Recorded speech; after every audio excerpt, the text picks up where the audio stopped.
Matthew 13:31 to 34.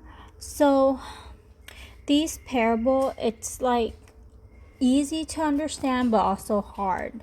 So like the mustard seed, when I like to read the Bible literally, unless it's like known that it's a story, a parable, a poem, another format, something in it using figurative language that denotes that it shouldn't be taken literally. And so the mustard seed, he is comparing the kingdom of heaven to a mustard seed, where it's small, but when it's fully grown, it's large and prominent. And so that is just from initial read, that's what it's supposed, that's what I think it meant.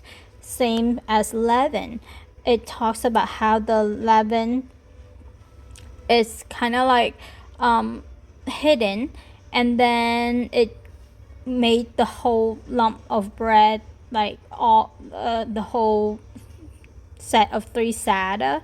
I don't know how much that is, but a whole lump of flour puff up. And so the kingdom of heaven at first is small, but then it grew large. It affected everything around it.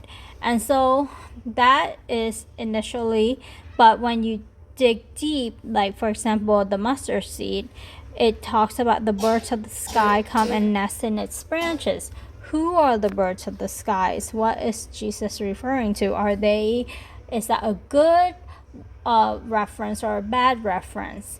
Because sometimes birds in the Bible is not doesn't refer to good things. How about the leaven? The yeast in the Bible usually is referred to as sin. It's analogous to sin, but Jesus chose yeast to explain the kingdom of heaven. So when we ask those questions, it gets confusing, and then that confuses me.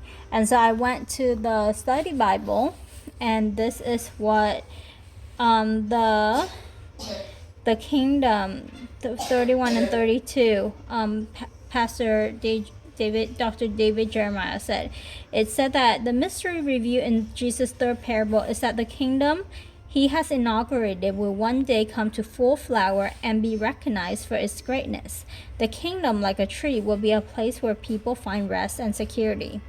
Similarly, for 33, he wrote, yeast or leaven describe the process of the kingdom's growth. Yeast accomplishes its work over time, although it does not produce results immediately. Eventually, its presence affects everything around it. So it seems like Dr. David Jeremiah also just read it as is and did not dive into the full detail of everything. I think that is fine. The reason is it's hard to find an analogy that is like a complete analogy where every aspect of the analogy makes sense. I think for analogy we just focus on the very the main idea of things, and the main idea is checked out.